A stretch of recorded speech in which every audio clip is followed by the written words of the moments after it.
गोवंशीय दुर्लभ प्रजाति याक की संख्या धीरे धीरे खत्म हो रही है। उत्तराखंड में याक प्रजाति किस कदर खतरे में है, इसकी बानगी चमोली जिले में देखी जा सकती है।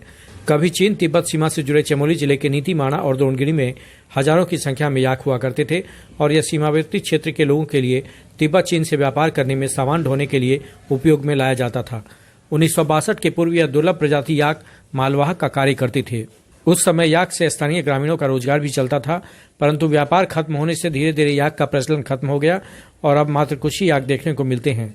शीतकाल में यह दुर्लभ प्रजाति के जानवर सूखी के जंगलों में रहते हैं और ग्रीष्मकाल के दौरान द्रोणगिरी के जंगलों में आ जाते हैं। पिछले कुछ एक दशकों के बीच याक की संख्या तेजी से घटती गई और इस दुर्लभ पशु की स्थिति इतनी चिंताजनक हो चुकी है कि अकेले इस क्षेत्र में जहां हजारों याक हुआ करते थे, वहां अब मात्र 12 याक ही जीवित बचे हैं। ये 12 याक भी पशुपालन विभाग के याक प्रजनन केंद्र में ही संरक्षित हैं। बाकी इनका अस्तित्व लगभग समाप्त हो गया है। पशुपालन विभाग ने याक वंश की वृद्धि के लिए तमाम प्रयास किए, लेकिन इसमें आशा के अनुरूप सफलता हासिल नहीं हुई। मादा याक को चंवर गाय के नाम से जाना जाता है और यह चंवर गाय का दूध बेहद पौष्टिक और पवित्र माना जाता है। यही वजह है कि शास्त्रों में भगवान के दुग्धाभिषेक के लिए चंवर गाय का दूध सर्वोत्तम माना गया है। इसके दूध में साधारण गाय की तुलना में अत्यधिक मात्रा में एमिनो एसिड, कैल्शियम और विटामिन ए पाया जाता है। बद्रीनाथ धाम में भी भगवान विष्णु का दुग्धाभिषेक चंवर के दूध से ही किए जाने की परंपरा है। अब तेजी से विलुप्त हो रही याक प्रजाति को संरक्षित करने के लिए याक और गाय की क्रॉस ब्रीडिंग भी करवाई जा रही है। इसकी क्रॉस ब्रीडिंग से पैदा होने वाले नर बच्चे को झब्बू और मादा को चंवर गाय कहा जाता है। ये दोनों ही प्रजातियां विशिष्टता के लिए होती हैं। झब्बू में बैल से 4 गुना अधिक ताकत होती है, तो चंवर गाय का दूध बेहद पौष्टिक और पवित्र माना जाता है। घास एवं छोटे पौधे ही याक का भोजन होते हैं। इनके शरीर की बनावट ऐसी होती है कि ये 0 से 40 डिग्री कम तापमान में भी जीवित रह सकते हैं। चमोली से नवीन भंडारी की रिपोर्ट। अभी जो याक जो हमारे लोग उसे चंवर गाय के नाम से जानते हैं और ये अभी सीमांत घाटी में कई वर्षों से हैं। जब हमारा तिब्बत व्यापार चलता था तो हमारे लोग इसमें मालवाहक का काम करते थे, परंतु अब व्यापार बंद होने के बाद आज हमारी ये याकें ऐसी जंगलों में भटक रहे हैं और पशुपालन विभाग भी इन्हें संरक्षण में पशुपालन विभाग के संरक्षण में है ये।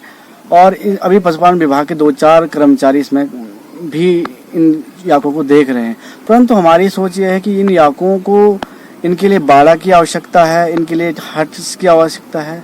कभी भी अवलांच आने का खतरा रहता है हिमालय क्षेत्रों में, बर्फबारी होने से कई याकों की मृत्यु पूर्व में हो चुकी है। परंतु हम सरकार से ये गुजारिश करते हैं कि सीमांत घाटी में जब याक हैं, जिस प्रकार से आप देख रहे होंगे, या जम्मू कश्मीर की बात करूँ मैं या हमारे हिमाचल में, इन याकों का प्रचलन है। वहाँ पे लोग इनमें यात्रा सीजन में इन याकों को घोड़े खच्चरों की तरह एक काम करते हैं।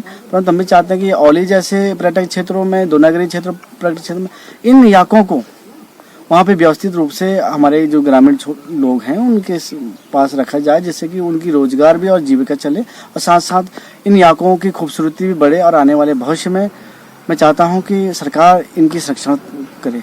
आज जिस तरह से याकों का यहाँ पे जो सीमांत घाटी में याकों का जो दृश्य देखने को मिला है, जो हम लोगों को देखने को मिलेगा, जिस तरह से हम देखते हैं कि जब हमारा चाइना से व्यापार चलता था उस टाइम पे हमारा याकों से हमारा चाइना में व्यापार चलता था। याकों से हम सामान चाइना को हम सामान पहुंचाते थे और सामान लाने का काम हम वहां से करते थे।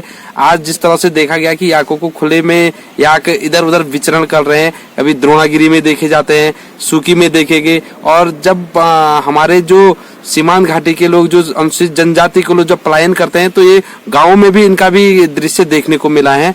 तो कहीं ना कहीं सरकार को भी इस ओर ध्यान देना चाहिए कि इन याकों के बारे में भी सोचना चाहिए कि इनका कुछ फायदा मिले